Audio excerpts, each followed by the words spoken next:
نستعينه ونستغفره ونعوذ بالله من شرور أنفسنا ومن سيئات أعمالنا من يهده الله فلا مضل له ومن يضلل فلا هادي له وأشهد أن لا إله إلا الله وحده لا شريك له وأشهد أن محمدًا عبده ورسوله يا أيها الذين آمنوا اتقوا الله حق تقاته ولا تموتن إلا وأنتم مسلمون يا أيها الناس اتقوا ربكم الذي خلقكم من نفس واحدة وخلق منها زوجها وبث منهما رجالا كثيرا ونساء واتقوا الله الذي تساءلون به والأرحام إن الله كان عليكم رقيبا يا أيها الذين آمنوا اتقوا الله وقولوا قولا سديدا يصلح لكم أعمالكم ويغفر لكم ذنوبكم ومن يطع الله ورسوله فقد فاز فوزا عظيما أما بعد فإن أصدق الحديث كتاب الله وأحسن الهدي هدي محمد صلى الله عليه وسلم وشر الأمور محدثاتها وكل محدثة بدعة وكل بدعة ضلالة وكل ضلالة في النار۔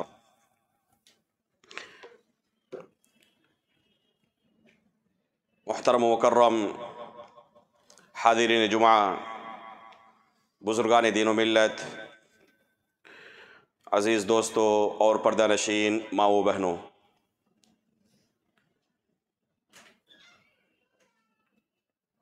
آخرت میں کامیابی کے لیے اللہ رب العالمین نے جو ضابطہ اور معیار متعین کیا ہے وہ یہ ہے جسے اس خطبۃ الحاجہ کے اندر نبی صلی اللہ علیہ وسلم جو 3 آیتوں کی تلاوت کرتے تھے اس کی پہلی آیت میں بیان کیا ہے، وَلَا تَمُوتُنَّ إِلَّا وَأَنْتُمْ مُسْلِمُونَ۔ اللہ کے رسول صلی اللہ علیہ وسلم اپنے ہر خطبے میں ان 3 آیتوں کی تلاوت کرتے تھے، یا ایھا الذین آمنوا اتقوا اللہ حق تقاتہ ولا تموتن الا وانتم مسلمون، کہ جب تمہاری وفات ہو، اس دنیا سے تم رخصت ہو، کوشش کرو کہ ایمان کی حالت پر وفات ہو، مسلمان بن کر اس دنیا سے تم رخصت ہو۔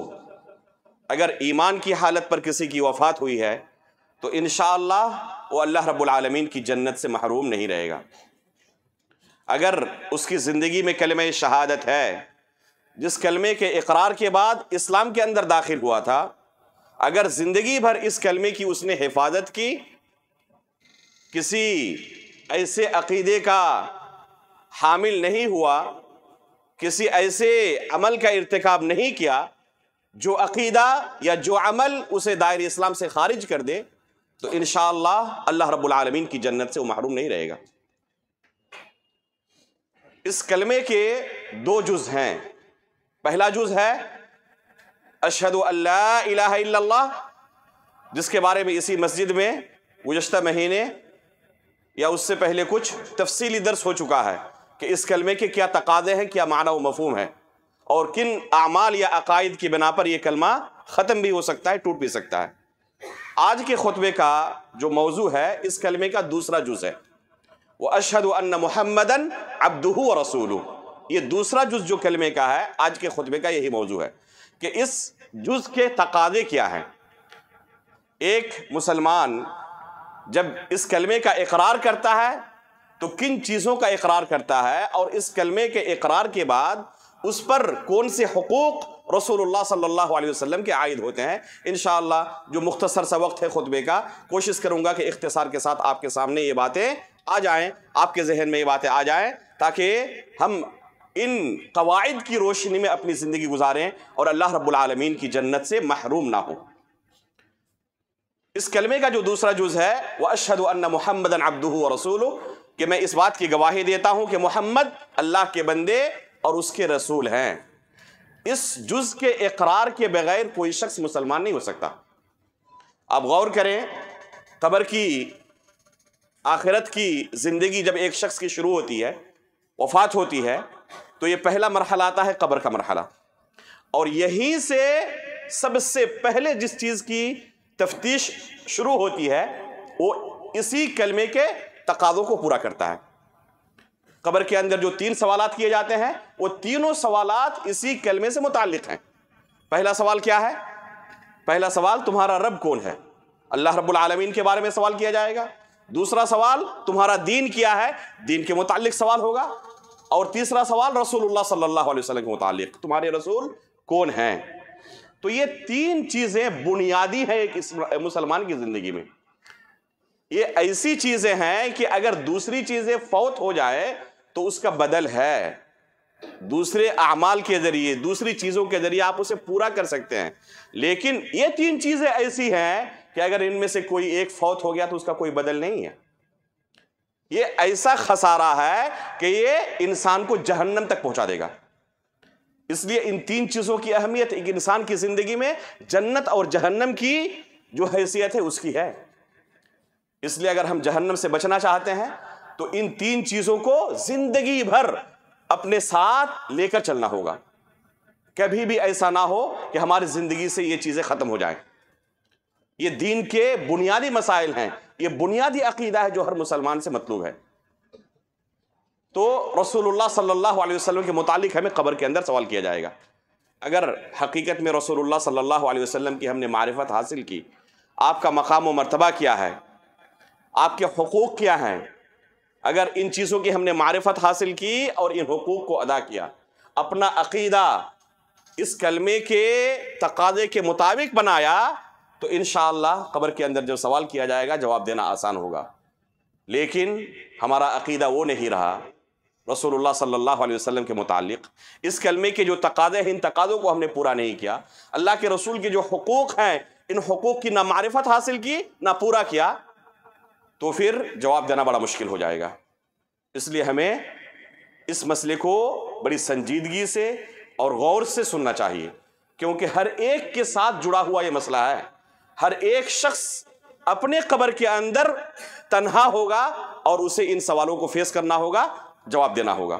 وہاں پر کوئی مددگار نہیں پہنچے گا کہ فلاں کی میں اتباع کرتا تھا اور فلاں کے پیچھے چلتا تھا، فلاں میرے پیچھے کھڑے رہتے تھے۔ وہاں پر آپ اکیلے ہوں گے، میں اکیلا ہوں گا، اور اگر ہمارا عقیدہ صحیح رہا، ہم نے ان تقاضوں کو پورا کیا تو انشاءاللہ نجات ملے گی، لیکن اگر جواب دوسرا رہا تو انجام بڑا بھیانک اور خطرناک ہے۔ رسول اللہ صلی اللہ علیہ وسلم کے ہم پر بہت سارے حقوق ہیں جو اس کلمے کے تقاضے ہیں۔ پہلا حق ہر مسلمان پر رسول اللہ صلی اللہ علیہ وسلم کا وہ ہے جو اس کلمے کے اندر بندہ اقرار کرتا ہے، وَأَشْهَدُ أَنَّ مُحَمَّدًا عَبْدُهُ، کہ محمد میں گواہی دیتا ہوں اللہ کے بندے ہیں۔ اللہ کے رسول کے بارے میں یہ عقیدہ رکھنا کہ محمد الرسول اللہ صلی اللہ علیہ وسلم اللہ کے بندے تھے، یہ پہلا حق ہے رسول اللہ صلی اللہ علیہ وسلم کا۔ اگر کوئی اس کا انکار کرے اور اللہ کے رسول کو اللہ کا بندہ نہ تسلیم کرے تو اس نے اس کلمے کے تقاضے کو ہی تہس نہس کر کے رکھ دیا۔ افسوس کی بات یہ ہے کہ اس کلمے کا اقرار کرنے والے بے شمار ایسے مسلمان مل جاتے ہیں ہمیں جو اللہ کے رسول کو اللہ کا بندہ تسلیم نہیں کرتے، جو اللہ کے رسول کو بشر تسلیم نہیں کرتے، سوچتے ہیں کہ یہ اللہ کے رسول کی توہین ہو جائے گی۔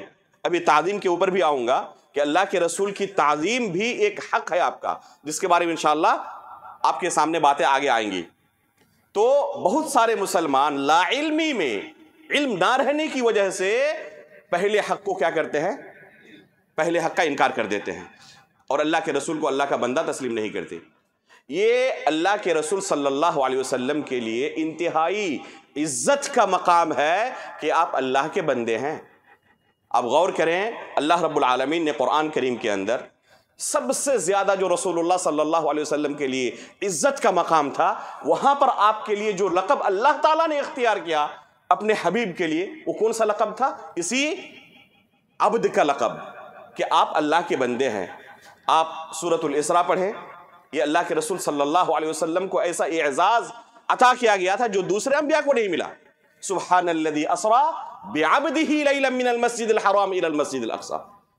اس اسراء کا جب واقعہ اللہ رب العالمین نے قرآن کریم کے اندر بیان کیا تو اللہ کے رسول کو کس خطاب سے نوازا؟ عبد کے خطاب سے، کہ آپ اللہ کے بندے ہیں۔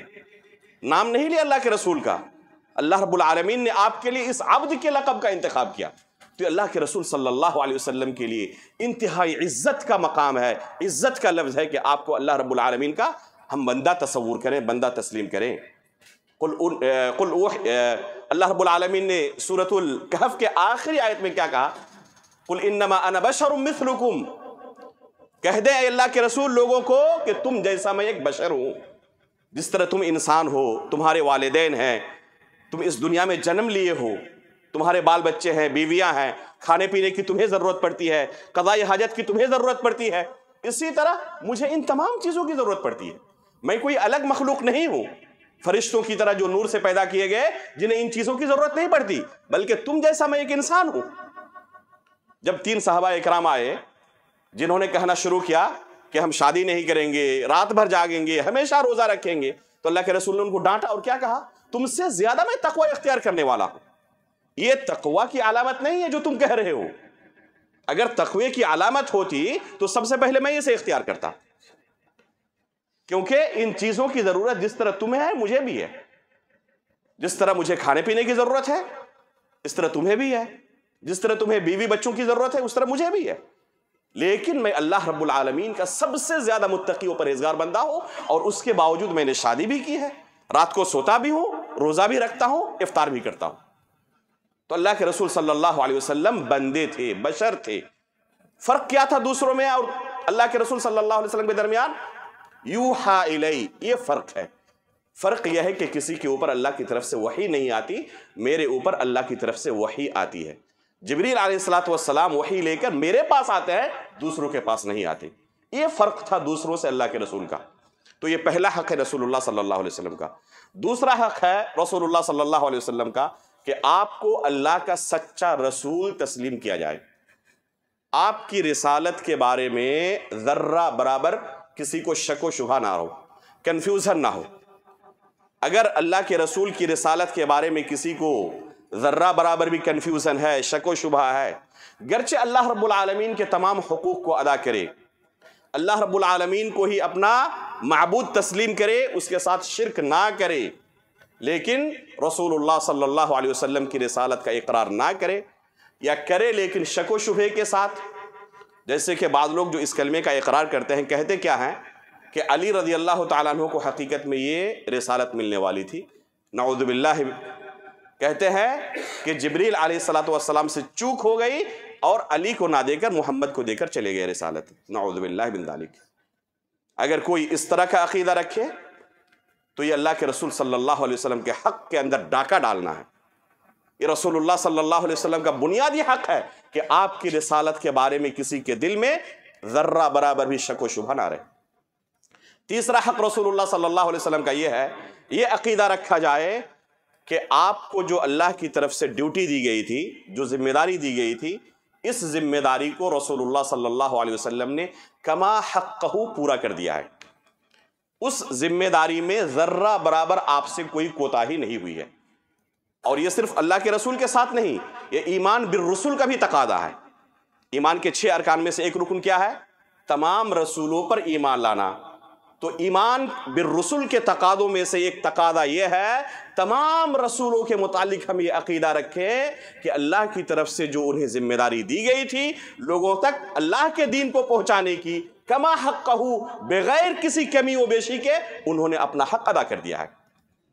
یہ عقیدہ رکھنا تمام رسولوں کے متعلق، خصوصاً رسول اللہ صلی اللہ علیہ وسلم کے متعلق ایمان کا بنیادی حق ہے، رسول اللہ صلی اللہ علیہ وسلم کا بنیادی حق ہے۔ اگر کوئی کہتا ہے کہ اللہ کے رسول صلی اللہ علیہ وسلم سے نعوذ باللہ بعض مسئلوں کے بیان کرنے میں کوتاہی ہوئی ہے، یا اللہ کے رسول نے کما حقہ ادا نہیں کیا، کچھ چیزیں رہ گئی جن کو ہم بعد میں بھی اپنے عقل و قیاس سے پورا کر سکتے ہیں، تو نعوذ باللہ اللہ کے رسول کے حق پر وہ ڈاکہ ڈال رہا ہے۔ اللہ کے رسول سے ذرہ برابر بھی اس دین کو پہنچانے میں کوئی کوتاہی نہیں ہوئی ہے۔ اس دین کے اندر جب بندہ یہ عقیدہ رکھے گا، اس حق کو پورا کرے گا، تو اس دین کے اندر کسی بھی ایسے عقیدے و عمل کے داخل کرنے کی گنجائش باقی نہیں رہے گی جو اللہ کے رسول صلی اللہ علیہ وسلم کی شریعت میں موجود نہ ہو۔ یہ عقیدہ کس بات کا تقاضا کرتا ہے؟ ہر طرح کے بدعتوں کے خاتمے کا تقاضا کرتا ہے۔ جب یہ عقیدہ کوئی رکھے گا تو اس کا لازمی نتیجہ کیا آئے گا کہ اب کسی بدعت کو دین کہنے کی کوئی گنجائش باقی نہیں رہی۔ اگر کسی عمل کو کوئی شخص کہتا ہے کہ یہ بھی اچھا ہی عمل ہے، کرنے میں کیا حرج ہے؟ کیا کرنے والا اللہ کی نافرمانی چاہتا ہے؟ تو ہم اس سے کیا کہیں گے؟ اللہ کے رسول صلی اللہ علیہ وسلم کے حقوق میں سے ایک بنیادی حق ہے کہ آپ نے اللہ کی شریعت کو کما حق کو پہنچا دیا ہے۔ جو دین اللہ نے اللہ کے رسول کو دے کر بھیجا تھا، جس دین کے بارے میں قبر میں ہمیں سوال کیا جائے گا وما دینک، تمہارا دین کیا تھا، تو وہ دین مکمل ہے، اللہ کے رسول نے کما حق کو پہنچا دیا ہے۔ لہذا آپ جو چیز پیش کر رہے ہیں نا، یہ اس دین کے ساتھ میچ نہیں کھا رہا ہے، اور قبر کے اندر اگر میچ نہ کھائے تو بڑی مصیبت آ جائے گی۔ جس طرح اے ٹی ایم سے پیسہ نکالنے جاتے ہیں، پاس ورڈ اگر میچ نہ کھائے تو پیسہ نہیں نکلتا۔ تو جب دین کے بارے میں ہمیں پوچھا جائے گا قبر کے اندر تمہارا دین کیا تھا، ہم کوئی ایسا دین لے کر جائیں، ہم نے 60 سال 70 سال 80 سال تک ایک ایسے دین پر عمل کیا جو اس دین سے میچ نہیں کھاتا جو اللہ کے رسول لے کر آئے تھے، جو صحابہ اکرام کو دے کر گئے تھے، تو بڑی مصیبت آ جائے گی۔ تو یہ اس حق کا تقاضا ہے کہ جس دین کو اللہ کے رسول صلی اللہ علیہ وسلم لے کر آئے تھے، صحابہ اکرام کو دیا تھا، اسی دین پر عمل کیا جائے۔ چوتھا حق رسول اللہ صلی اللہ علیہ وسلم کا یہ ہے کہ اللہ کے رسول صلی اللہ علیہ وسلم کو 4 امور میں معصوم مانا جائے۔ پہلا ہے کہ رسول اللہ صلی اللہ علیہ وسلم گناہ کبیرہ سے معصوم تھے۔ اللہ رب العالمین نے قرآن کریم کے اندر آپ صلی اللہ علیہ وسلم کے متعلق شہادت دی ہے، گواہی دی ہے، انک لعلی خلق عظیم، کہ آپ اخلاق کے بلند مرتبے پر فائز ہیں۔ اگر کوئی شخص اخلاق کے بلند مرتبے پر فائز ہو تو کیا یہ ممکن ہے کہ گناہ کبیرہ کے اندر بھی ملوث ہو؟ کسی ایسے شخص کو جو زنا کرتا ہو، شراب پیتا ہو، لوگوں کو گالیاں دیتا ہو، اللہ اور اس کے رسول کو گالیاں دیتا ہو، ہر طرح کے گناہوں کے اندر جو کبیرہ گناہ ہیں ملوث ہو، تو کیا ایسے شخص کو کہا جا سکتا ہے کہ یہ اخلاق کے بلند مرتبے پر فائز ہیں؟ اللہ رب العالمین نے رسول اللہ صلی اللہ علیہ وسلم کے متعلق کی گواہی دی، انک لعلی خلق عظیم، کہ آپ اخلاق کے بلند مرتبے پر فائز ہیں۔ علماء نے اس آیت سے استدلال کیا ہے کہ رسول اللہ صلی اللہ علیہ وسلم گناہ کبیرہ سے معصوم تھے۔ معصوم کا مطلب کیا ہے؟ یعنی اللہ کے رسول صلی اللہ علیہ وسلم سے یہ چیز ممکن ہی نہیں ہے۔ جس طرح قرآن میں اللہ رب العالمین نے فرشتوں کے بارے میں کیا کہا ہے؟ لا یعصون اللہ ما امرہم ویفعلون ما یؤمرون، یہ فرشتے نافرمانی نہیں کرتے، معصوم ہیں۔ جو اللہ رب العالمین نے انہیں حکم دے دیا اس بارے میں معصوم ہے، وہ نافرمانی نہیں کر سکتے۔ فرشتوں کے اندر اللہ رب العالمین نے یہ صفت نہیں رکھی ہے، وہ اللہ رب العالمین کے ہر حال میں مطیع و فرما بردار ہیں۔ تو رسول اللہ صلی اللہ علیہ وسلم 4 چیزوں میں معصوم تھے، ان میں سے ایک چیز کیا ہے؟ گناہ کبیرہ سے اللہ کے رسول معصوم تھے۔ دوسری چیز، کفر و شرک سے رسول اللہ صلی اللہ علیہ وسلم معصوم تھے۔ نہ نبوت سے پہلے، نہ بچپنے میں، نہ جوانی میں، نہ بڑھاپے میں کبھی اللہ کے رسول سے کسی بھی کفر یا شرکی عمل کا ارتکاب نہیں ہوا۔ اللہ کے رسول معصوم پیدا کیے گئے تھے اس باب میں۔ تیسری چیز، رسول اللہ صلی اللہ علیہ وسلم جھوٹ بولنے سے معصوم تھے۔ بچپنے میں بھی اللہ کے رسول نے کبھی جھوٹ نہیں بولا۔ پوری تاریخ میں کبھی کسی نے اللہ کے رسول پر یہ الزام نہیں لگایا، نہ کبھی لگانے کا موقع ملا کہ آپ نے کبھی جھوٹ بولا ہو، بلکہ یہ گواہی دشمنوں نے دی اللہ کے رسول کے متعلق۔ جب اللہ کے رسول کو نبوت دی گئی، اپنے قریبی رشتہ داروں کو جمع کیا، صفا پہاڑی پر کھڑے ہوئے اور لوگوں سے کہا کہ اگر میں تم سے کہوں کہ پہاڑی کے اس جانب ایک دشمن لشکر لے کر کھڑا ہے، کسی بھی وقت تم پر حملہ آور ہو سکتا ہے، تو کیا میری بات صرف کہنے کی وجہ سے تم مان لو گے؟ تو لوگوں نے کیا کہا؟ ما جربنا علیک کذبا، آج تک کبھی آپ کو ہم نے جھوٹ بولتے ہوئے نہیں پایا۔ یہ گواہی کن کی تھی؟ دشمنوں کی تھی، جنہوں نے اس کے فوراً بعد جب اللہ کے رسول نے کہا کہ میں آخرت کے عذاب سے میں تمہیں ڈرا رہا ہوں، اللہ کے عذاب سے ڈرا رہا ہوں، اپنی نبوت کو لوگوں کے سامنے پیش کیا، اللہ رب العالمین کی عبادت کی دعوت دی، تو فوراً ان لوگوں نے کیا تبن لک الہذا جماعتنا، بربادی ہو تمہاری اسی لیے جمع کیا تھا، ہمارا ٹائم برباد کیا. تو فوراً ان کا ریئیکشن یہ تھا. لیکن انہوں نے یہ گواہی دی کہ آپ نے کبھی آج تک جھوٹ نہیں بولا ہے.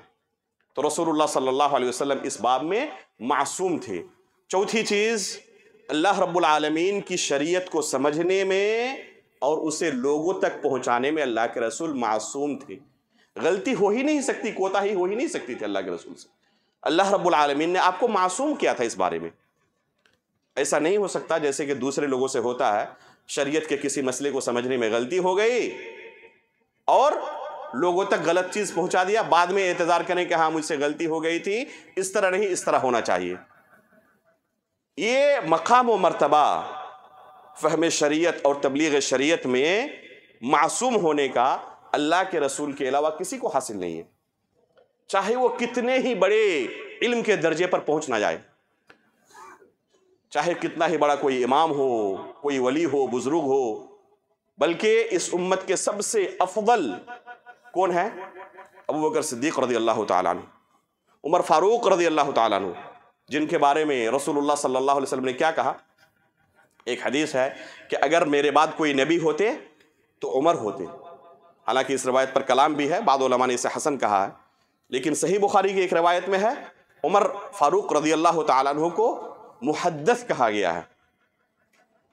اس کا معنی یہ ہے کہ اللہ رب العالمین کی طرف سے ان پر الہام ہوتا تھا، ان کی زبان سے ایسی باتیں نکلتی جس کی موافقت میں اللہ رب العالمین قرآن کریم کی آیتیں نازل کرتا. یہ تھا عمر فاروق رضی اللہ تعالیٰ عنہ کا مقام و مرتبہ. جب ابو بکر صدیق رضی اللہ تعالیٰ عنہ کے دور خلافت میں مانعین زکوٰۃ سے جنگ کا مسئلہ چھڑا، ابو بکر صدیق رضی اللہ تعالیٰ عنہ نے اعلان کیا کہ میں ان کے ساتھ جنگ کروں گا.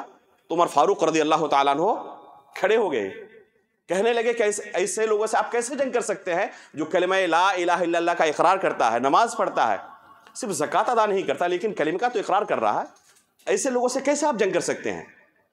ابو بکر صدیق رضی اللہ تعالیٰ عنہ اور عمر فاروق رضی اللہ تعالیٰ عنہ، اس امت کے سب سے افضل دو شخص، ان دونوں میں ایک مسئلے پر بحث ہو رہی ہے.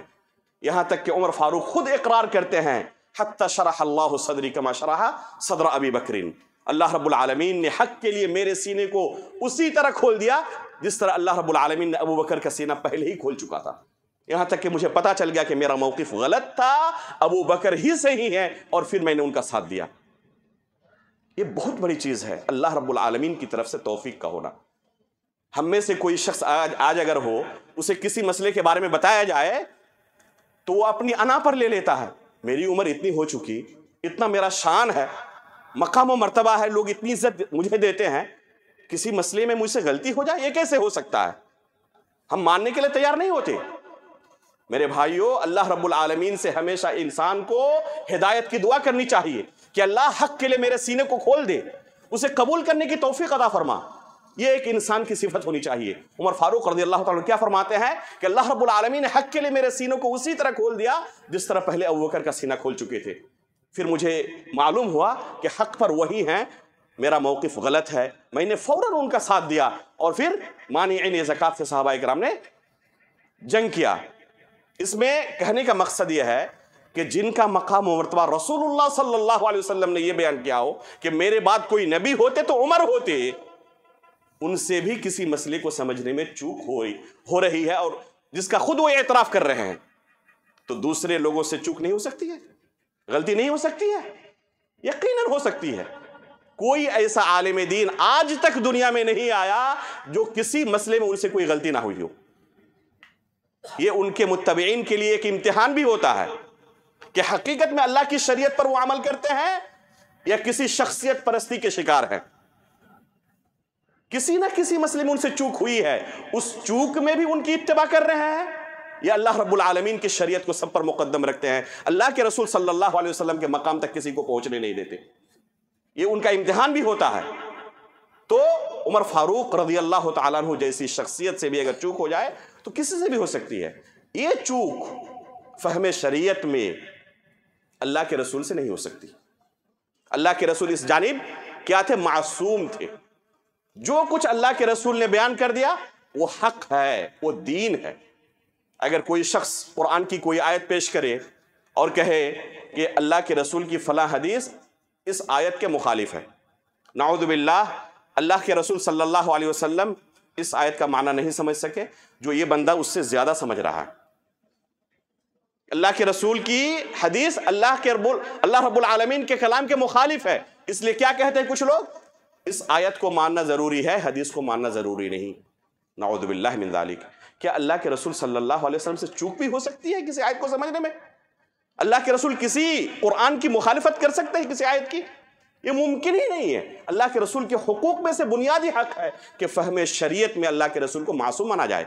اگر کوئی معصوم نہیں مانتا تو اللہ کے رسول صلی اللہ علیہ وسلم کے اس حق پر ڈاکہ ڈال رہا ہے، حق تلفی کر رہا ہے۔ تو یہ اللہ کے رسول کے حقوق ہے معصوم ہونے کے باب میں۔ پانچواں حق رسول اللہ صلی اللہ علیہ وسلم کا یہ ہے کہ اللہ کے رسول صلی اللہ علیہ وسلم سے محبت کی جائے۔ کس طرح کی محبت؟ ہر چیز سے بڑھ کر، اپنے بال بچوں سے بھی زیادہ، والدین سے بھی زیادہ، دنیا کے تمام لوگوں سے زیادہ، بلکہ اپنے نفس سے بھی زیادہ، اپنی جان سے زیادہ۔ ضرورت پڑے تو اپنی جان ہم قربان کر سکتے ہیں رسول اللہ صلی اللہ علیہ وسلم کی محبت میں۔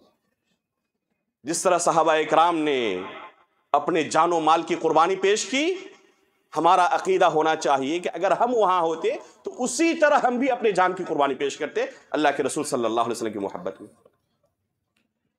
بے شمار واقعات ہیں صرف صحابہ اکرام کی قربانیاں جان کے تعلق سے، مال کے تعلق سے، جو رسول اللہ صلی اللہ علیہ وسلم کی محبت میں انہوں نے پیش کی۔ گھنٹوں کی ضرورت پڑے گی صرف ان قربانیوں کو ذکر کرنے میں۔ اب صحیح بخاری کے اندر صرف کتاب المغازی میں صحابہ اکرام کی قربانیوں کو دیکھ لے کہ کیسے رسول اللہ صلی اللہ علیہ وسلم کی حفاظت کے لیے انہوں نے اپنے جسموں پر تیر کھائے۔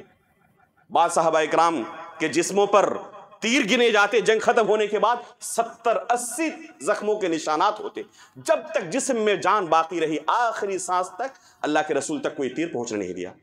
یہ تھی ان کی اللہ کے رسول صلی اللہ علیہ وسلم سے محبت۔ عمر فاروق رضی اللہ تعالیٰ عنہ اللہ کے رسول سے کہتے ہیں، اللہ کے رسول، آپ میرے نزدیک ہر چیز سے زیادہ محبوب ہیں سوائے میرے نفس کے۔ اپنی جان کے بعد اگر کوئی چیز میرے نزدیک محبوب ہے تو آپ ہیں۔ تو اللہ کے رسول فرماتے ہیں، حتی من نفسک یا عمر، جو کلمہ تم نے پڑھا ہے اس کا تقاضا یہ ہے کہ اپنی جان سے زیادہ مجھ سے محبت کرو۔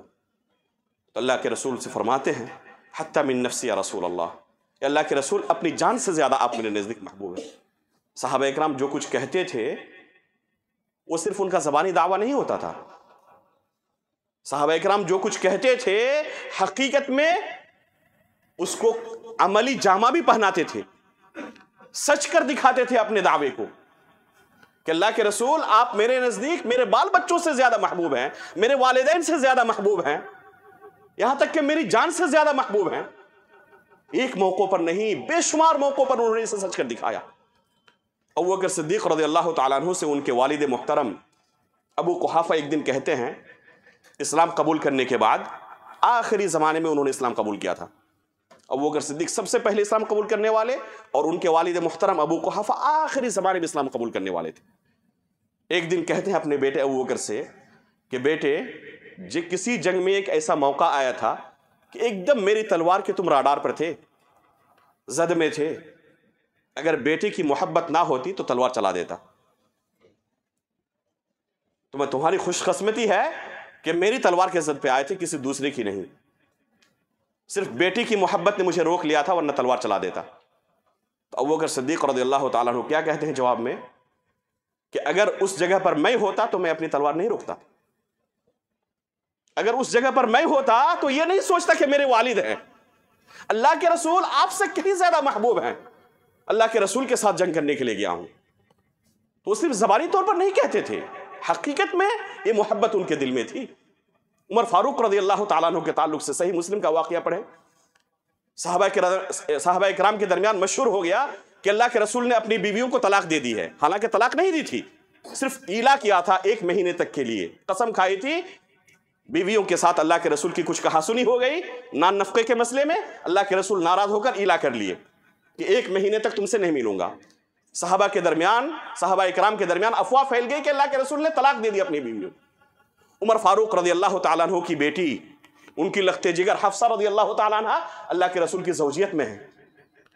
دوپہر کا وقت ہے، جیسے ہی خبر ملتی ہے، جس حالت میں تھے چادر کو گھسیٹتے ہوئے اللہ کے رسول کے گھر کی طرف بھاگتے ہیں. جا کے گھر پہ پہنچتے ہیں، دیکھتے ہیں اللہ کے رسول گھر کے نیچے نہیں ہے، بالا خانے میں موجود ہیں، اور آپ کے گیٹ پر ایک دربان کھڑا ہے. عمر فاروق رضی اللہ تعالیٰ عنہ دربان سے کہتے ہیں کہ اللہ کے رسول سے اجازت طلب کریں، میں اللہ کے رسول سے ملنا چاہتا ہوں. دربان اللہ کے رسول کے چہرے کی طرف دیکھ رہے ہیں کہ کیونکہ آواز آپ تک بھی پہنچ رہی ہے، آپ اجازت دیتے یا نہیں دیتے؟ اللہ کے رسول خاموش ہے، دربان بھی خاموش ہے، کوئی جواب نہیں. عمر فاروق دوبارہ کہتے ہیں کہ اللہ کے رسول سے اجازت طلب کریں، میں آپ سے ملنا چاہتا ہوں، 2-4 باتیں کرنا چاہتا ہوں.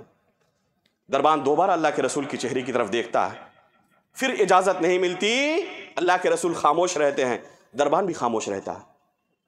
تیسری مرتبہ عمر فاروق رضی اللہ تعالیٰ عنہ پھر اجازت طلب کرتے ہیں اور کہتے ہیں اونچی آواز سے کہ اللہ کے رسول کو کہہ دے، شاید اللہ کے رسول یہ سمجھ رہے ہوں کہ میں اپنی بیٹی کی طرفداری کرنے کے لیے آیا ہوا ہوں. اللہ کے رسول نے میری بیٹی کو طلاق دے دیا ہے، اس وجہ سے شاید اللہ کے رسول یہ سمجھ رہے ہوں کہ اپنی بیٹی کے مسئلے میں اللہ کے رسول سے میں بات کرنے کے لیے آیا ہوا ہوں. اگر اللہ کے رسول حکم دے تو ابھی میں اپنی بیٹی کی گردن اڑا دوں گا. صرف اللہ کے رسول حکم دے، اپنی بیٹی کی گردن اڑا دوں گا میں. اللہ کے رسول کو تکلیف پہنچی ہے اور میرا سینہ اس وجہ سے دکھ رہا ہے کہ اللہ کے رسول کو آج تکلیف پہنچی ہے، میں چین نہیں لے پا رہا ہوں. اجازت طلب کرے، اللہ کے رسول سے ملنا چاہتا ہوں، 2-4 باتیں کرنا چاہتا ہوں، اللہ کے رسول سے اس تکلیف کو دور کرنا چاہتا ہوں. اللہ کے رسول اشارہ کرتے ہیں کہ عمر کو آنے کی اجازت دو. جاتے ہیں، اللہ کے رسول کا دل بہلانے کی کوشش شروع کرتے ہیں، یہاں تک کہ اللہ کے رسول کے چہرے پر مسکراہٹ لا دیتے ہیں. تو یہ صرف زبانی دعویٰ ان کا نہیں ہوتا تھا کہ ہم آپ سے محبت کرتے ہیں، اپنے بیٹوں سے زیادہ، اپنے والدین سے زیادہ، اپنے نفس سے زیادہ. حقیقت میں انہوں نے اس دعوے کو سچ کر دکھایا. تو ایسی محبت ہر مسلمان کے دل میں اللہ کے رسول کے متعلق ہو، یہ اللہ کے رسول کا ایک بنیادی حق ہے. اگر اس حق کو کوئی ادا نہ کرے اور اللہ کے رسول سے زیادہ کسی دوسرے کو یہ مقام دے، تو جب قبر میں سوال کیا جائے گا تمہارے نبی کون تھے، تو میرے بھائیوں جواب دینا اتنا آسان نہیں ہوگا. یہ حقوق ہیں، ان حقوق کی ادائیگی کے بعد یہ مقام و مرتبہ ملنے والا ہے. رب کی جنت اتنی آسان نہیں ہے، اتنی سستی نہیں ہے. اللہ کے رسول کا جو مقام ہے، اس مقام کو ہم نے ادا کیا تو یقیناً ہمیں یہ مقام ملنے والا ہے جس کا اللہ رب العالمین نے وعدہ کیا ہے. اللہ رب العالمین سے ہم دعا کرتے ہیں کہ اللہ رب العالمین ان حقوق کو ہمیں ادا کرنے کی توفیق عطا فرمائے. آمین. تقبل رب العالمین وصلی اللہ علیہ نبی.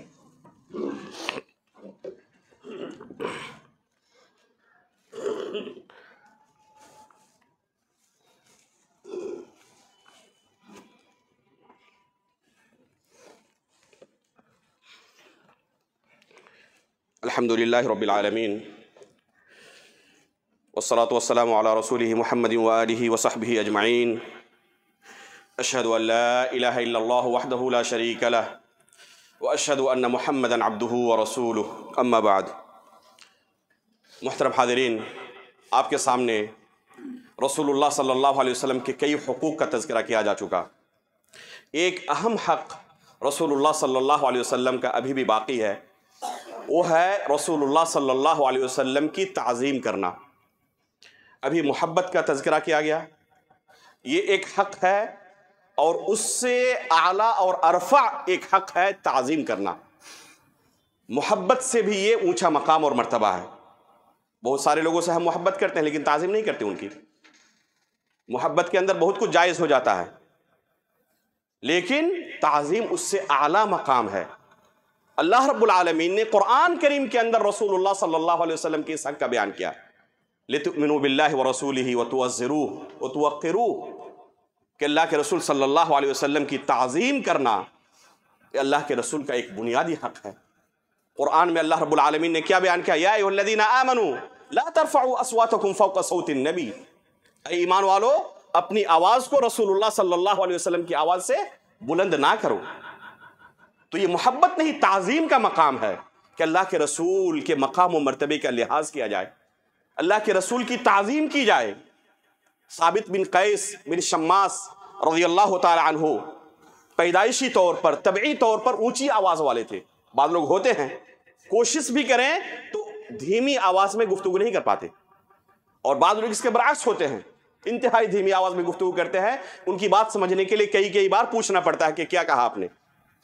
اللہ رب العالمین نے مختلف لوگوں کو مختلف طبیعت سے پیدا کیا ہے, مختلف طبیعت دی ہے. تو ثابت بن قیس بن شماس رضی اللہ تعالیٰ عنہ اونچی آواز میں طبعی طور پر بات کرنے والے تھے.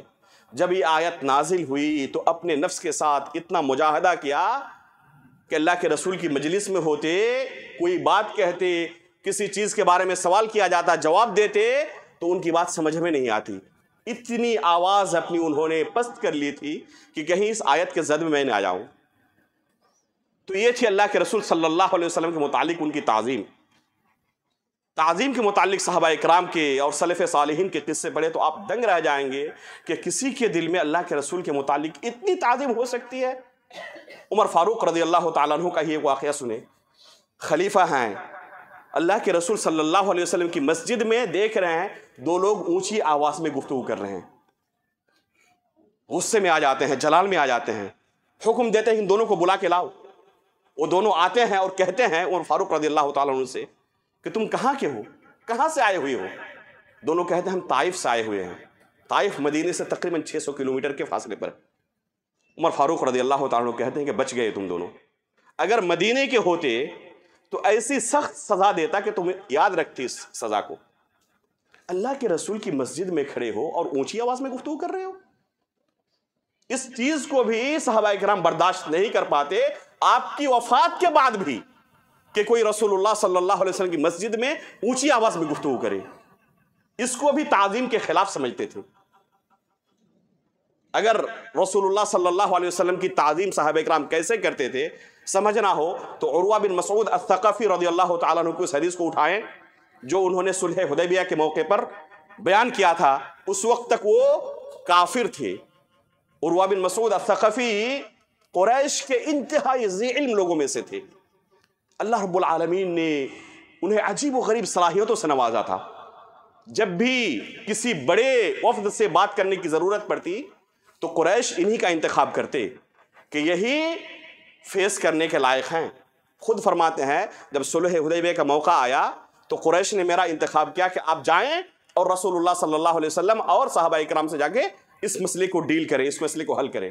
کہتے ہیں کہ اس سے پہلے میں قیصر کے پاس, کسرا کے پاس, نجاشی کے پاس, دوسرے بادشاہوں کے پاس جا چکا تھا. اس سے پہلے میرا یہ تجربہ رہ چکا ہے کہ کیسے گفتگو کی جاتی ہے. پھر اللہ کے رسول کے پاس گئے اور وہاں پر جو منظر اپنی آنکھوں سے دیکھا, اس وقت تک وہ اسلام قبول نہیں کیے تھے, قریش کی طرف سے آئے ہوئے ہیں. جانے کے بعد واپس مکہ قریش کے سامنے, کفار کے سامنے اس منظر کو بیان کرتے ہیں جو کہ صحیح مسلم وغیرہ کے اندر موجود ہے. فرماتے ہیں کہ اس سے پہلے کئی بادشاہوں کے پاس میں جا چکا ہوں لیکن آج تک کسی بھی رعایا کو اس طرح اپنے بادشاہ کی تعظیم کرتے ہوئے نہیں دیکھا جس طرح محمد کے رعایا, محمد کے اصحاب ان کی تعظیم کرتے ہیں. واللہ کیا منظر دیکھا میں نے اپنی آنکھوں سے. کوئی حکم کرتے اللہ کے رسول, یہ آپس میں ایک دوسرے پر سبقت کرنے کے لیے دوڑتے ہیں کہ سب سے پہلے میں اس کو انجام دوں گا. اللہ کے رسول اگر کبھی تھوکتے بھی ہیں تو وہ تھوک زمین پر گرنے سے پہلے کسی کے ہاتھ میں آ جاتا ہے اور اپنے جسموں پر مل لیتے ہیں. اللہ کے رسول صلی اللہ علیہ وسلم وضو کے لیے پانی طلب کرتے ہیں, ایک دوسرے کے ساتھ لڑنے لگتے ہیں کہ میں لاؤں گا. وضو کرتے ہیں, آپ کا پانی زمین پر گرنے نہیں پاتا, اس سے پہلے کوئی اپنے ہاتھ میں لے لیتا ہے اور اپنے جسموں پر ملنے لگتا ہے. یہاں تک کہ شدت تعظیم کی بنا پر نظر اٹھا کر آپ کی طرف دیکھتے بھی نہیں, نظر جھکائے رکھتے ہیں. یہ ایک کافر کی گواہی ہے صحابہ اکرام کے متعلق کہ کیسے اللہ کے رسول کی وہ تعظیم کرتے تھے. تو یہ تعظیم رسول اللہ صلی اللہ علیہ وسلم کا ایک حق ہے. عباس رضی اللہ تعالیٰ عنہ آپ کے چچا ہیں, عمر میں آپ سے کافی بڑے. ان سے پوچھا گیا کہ آپ بڑے ہیں یا اللہ کے رسول بڑے ہیں؟ ظاہر سی بات ہے پوچھنے والے کا مقصد عمر کے اندر ہی. یہ بھی ان کو گوارا نہیں تھا کہ کسی بھی حساب سے اپنے آپ کو اللہ کے رسول سے بڑا کہیں. کیا جواب دیتے ہیں انتہائی ادب کے ساتھ؟ فرماتے ہیں هو اکبر منی وانا ولدت قبلہ, اللہ کے رسول مجھ سے کہیں بڑے ہیں. یہ الگ بات ہے کہ میری پیدائش ان سے کچھ پہلے ہو گئی تھی. اللہ اکبر, کیا ادب ہے. یہ بھی گوارا نہیں کہنا کہ میں عمر میں ان سے بڑا ہوں, کہتے وہ مجھ سے کافی بڑے ہیں. یہ الگ بات ہے کہ میری پیدائش ان سے پہلے ولدت قبلہ, ان سے پہلے ہو گئی تھی. تو یہ صحابہ کرام کی تعظیم تھی رسول اللہ صلی اللہ علیہ وسلم کے متعلق۔ امام مالک رحمہ اللہ جب درس کے لیے نکلتے مسجد نبوی کے اندر، انتہائی سجتے سورتے، خوشبو استعمال کرتے، اچھے سے اچھا کپڑا پہنتے، اس کے بعد نکلتے۔ کہنے والے نے کہا کہ بڑے بڑے لوگ آپ کے پاس آتے ہیں، اس طرح آپ اہتمام نہیں کرتے، لیکن ان فقیر طلبہ کے لیے اس قدر اہتمام؟ تو کیا کہتے ہیں، کیا جواب دیتے ہیں؟ وَأُبَجِّلُ حَدِيثَ رَسُولِ اللَّهِ صلی اللہ علیہ وسلم، میں رسول اللہ صلی اللہ علیہ وسلم کی حدیث کی تعظیم کے لیے کر رہا ہوں۔ ابھی میں حدیث رسول پڑھانے والا ہوں، اللہ کے رسول کی حدیث کی تعظیم کے لیے میں نے یہ اختیار کیا ہے۔ بعض سلف کے متعلق آتا ہے کہ جب وہ حدیث پڑھتے یا کوئی کتاب پڑھتے، اللہ کے رسول کا نام آتا اور وہاں پر صلی اللہ علیہ وسلم لکھا ہوا ہوتا، تو جیسے اللہ کے رسول کا نام آتا وہاں پر انگلی رکھ کر اپنی نگاہ کو اوپر اٹھا لیتے اور اپنی آواز سے بلند کر کے کہتے صلی اللہ علیہ وسلم، یعنی دل کے اندر یہ احساس پیدا کرتے کہ لکھا ہوا اس لیے نہیں پڑھ رہا ہوں، محمد کا نام آیا ہے، اپنی طرف سے میں صلی اللہ علیہ وسلم پڑھ رہا ہوں۔ یہ اللہ کے رسول صلی اللہ علیہ وسلم کے متعلق ان کے دلوں میں تعظیم تھی۔ یہ ہے سلف کا طریقہ رسول اللہ صلی اللہ علیہ وسلم کی تعظیم کا، اور یہ تعظیم ہر مسلمان سے مطلوب ہے رسول اللہ صلی اللہ علیہ وسلم کی۔ لیکن افسوس کی بات یہ ہے کہ آج اگر ہم اپنے معاشرے میں نظر دوڑائیں تو اس طرح اللہ کے رسول کی تعظیم کرنے والے خال خال ہمیں نظر آتے ہیں۔ تین قسم کے لوگ آپ کو ملیں گے اللہ کے رسول صلی اللہ علیہ وسلم کی تعظیم کے باب میں۔ کچھ لوگ انتہائی مبالغہ کرتے ہیں، غلو کر جاتے ہیں، اور اللہ کے رسول صلی اللہ علیہ وسلم کی تعظیم اس طریقے سے کرتے ہیں جو کہ اللہ کا حق ہے۔ تعظیم کرتے کرتے، مبالغہ کرتے کرتے اللہ کے رسول کو اللہ رب العالمین کے درجے پر پہنچا دیتے ہیں اور سوچتے ہیں کہ ہم اللہ کے رسول کی تعظیم کر رہے ہیں۔ اللہ رب العالمین کا حق ہے کہ صرف آپ سے کوئی چیز طلب کی جائے جس کا مخلوق قادر نہیں ہے۔ کسی کو بچے کی ضرورت ہے، بیماری سے شفا کی ضرورت ہے، بعض لوگ کیا کرتے ہیں، اللہ کے رسول صلی اللہ علیہ وسلم سے سوال کرتے ہیں۔ مدینے کے اندر میں نے خود اللہ کے رسول صلی اللہ علیہ وسلم کی قبر کے پاس ایک لمبی مدت تک اللہ کے فضل و کرم سے دعوتی کام انجام دیا، وہیں پر موجود ہوتا تھا۔ کتنے بھائیوں کو خصوصاً بر صغیر کے، انڈیا، پاکستان، بنگلہ دیش کے، خود میں نے پکڑا جو موقع ملتے ہی جیسے ہی پولیس والوں کی دیکھتے ہیں نظر تھوڑی سی ہٹی ہے، فوراً اللہ کے رسول کی قبر کی طرف سجدہ کرنے لگ جاتے ہیں۔ بعض احباب کیا کرتے ہیں، نماز پڑھنا شروع کر دیتے اللہ کے رسول کی قبر کی طرف چہرہ کر کے۔ ہم ان کے دلوں کے بارے میں کوئی حکم نہیں لگاتے، ہو سکتا ہے کہ انتہائی ان کے دل میں تعظیم اللہ کے رسول کی، لیکن یہ طریقہ غلط ہے۔ اللہ کے رسول صلی اللہ علیہ وسلم کا ایک مقام و مرتبہ ہے، اللہ رب العالمین کا ایک مقام و مرتبہ ہے۔ آپ کے اس مقام سے اوپر اٹھا کر اگر کوئی اللہ کے مقام تک اللہ کے رسول کو پہنچا دے تو حقیقت میں تعظیم نہیں، توہین ہے، جس کے بارے میں رسول اللہ صلی اللہ علیہ وسلم نے ایک مرتبہ نہیں کئی مرتبہ آخری وقت تک تنبیہ کی اور کہا لا تطرونی کما اطرت النصارى ابن مریم، جس طرح نصارہ نے ابن مریم کو اللہ رب العالمین کا بیٹا اور کیا کیا کہہ دیا تھا، اس طرح مجھے غلو مت کرنا، مت بڑھانا، جو میرا حق ہے میرا حق مجھے ادا کرنا۔ تو یہ تعظیم کا جو طریقہ بعض احباب کے یہاں پایا جاتا ہے، اللہ کے رسول کا نام آئے انگلی چاٹنے لگتے ہیں، چومنے لگتے ہیں، آنکھوں پر پھرانے لگتے ہیں، اللہ کے رسول کی پیدائش کا دن آئے جشن منانے لگتے ہیں اور کیا کیا کچھ کرتے ہیں تعظیم کے نام پہ، محبت کے نام پہ۔ یہ صحابہ کرام کا طریقہ نہیں تھا جو اپنے جسموں میں اللہ کے رسول کے لیے تیر کھاتے تھے۔ تو تعظیم وہ مطلوب ہے جو صحابہ کرام نے کر کے دکھایا، جو سلف صالحین نے کر کے دکھایا۔ اسی کے برعکس کچھ لوگ آپ کو ایسے بھی ملیں گے جو اللہ کے رسول صلی اللہ علیہ وسلم کی تحقیر کرتے ہیں، تنقیص کرتے ہیں۔ بعض لوگ سوچتے ہیں تو دہل جاتے ہیں، کیا کوئی ایسا شخص ہو بھی سکتا ہے جو اللہ کے رسول کی تنقیص کرے اور اپنے آپ کو مسلمان کہے؟ ہم کیسے سوچ سکتے ہیں ایسا کسی مسلمان کے بارے میں؟ لیکن حقیقت میں جب ان کے سامنے تفصیل رکھی جائے تو کہتے ہیں ہاں ایسے لوگ تو بہت سارے موجود ہیں۔ تنقیص کا کیا پہلو ہے؟ بعض لوگ رسول اللہ صلی اللہ علیہ وسلم کے اقوال و افعال کو، آپ کی احادیث کو شریعت کا درجہ نہیں دیتے۔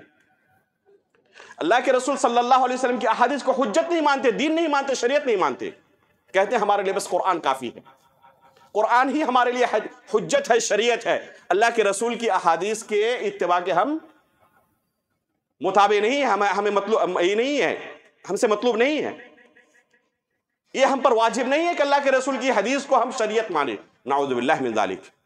اور افسوس کی بات ہے کہ ایسے کہنے والے ہر زمانے میں موجود رہے ہیں جو سلف صالحین کے منہج سے، عقیدے سے ہٹے ہوئے ہیں۔ اور یہ ایسا فتنہ ہے جس فتنے کی نشاندہی خود رسول اللہ صلی اللہ علیہ وسلم نے اپنی زندگی میں کر دی تھی کہ کچھ لوگ آئیں گے اس امت میں جو میری حدیث جب ان تک پہنچے گی تو اسے وہ شریعت نہیں مانیں گے، وہ کہیں گے کہ صرف ہمیں قرآن سے دلیل دے، حدیث ہمارے لیے حجت نہیں ہے۔ اللہ کے رسول صلی اللہ علیہ وسلم نے خود اس فتنے کی تنبیہ کر دی تھی۔ بہت سارے ایسے لوگ ہیں جنہیں ہم دانشور کہتے ہیں، مفکرین کہتے ہیں، وہ اللہ کے رسول صلی اللہ علیہ وسلم کی احادیث کو وہ مقام و مرتبہ نہیں دیتے جو اس کا صحیح حق ہے۔ بعض اس کے تعلق سے شکوک و شبہات پھیلاتے ہیں، عقلی گھوڑے دوڑاتے ہیں اور کہتے ہیں کہ یہ حدیث عقل کے اندر نہیں آ رہی ہے، اسے کیسے قبول کر لیں؟ بعض کہتے ہیں یہ حدیث قرآن کی فلاں آیت کے مخالف ہے، اسے کیسے قبول کر سکتے ہیں؟ تو اپنے عقل سے اللہ کے رسول کی احادیث کا، اگرچہ وہ صحیح بخاری کے اندر ہو، صحیح مسلم کے اندر ہو، یا تو انکار کر دیتے ہیں یا شکوک و شبہات پھیلاتے ہیں جو منکرین سنت کے شبہات ہیں۔